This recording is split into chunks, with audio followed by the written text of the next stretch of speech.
ಬಂಗಾರದ ಗಿರಿಯ ನಮ್ಮ ಮಾದಪ್ಪ ಸ್ವಾಮಿ ಏರವರೇ, ಅವರು ಏಳುಮಲೆಯಲ್ಲಿ ನೆಲೆಸವರೇ.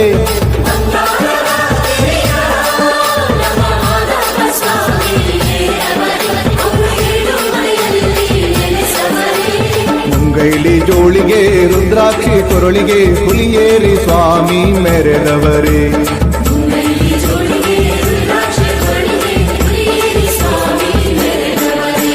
ಬಂಗಾರದ ಗಿರಿಯ ನಮ್ಮ ಮಾದಪ್ಪ ಸ್ವಾಮಿ ಏರವರೇ, ಅವರು ಏಳುಮಲೆಯಲ್ಲಿ ನೆಲೆಸವರೇ.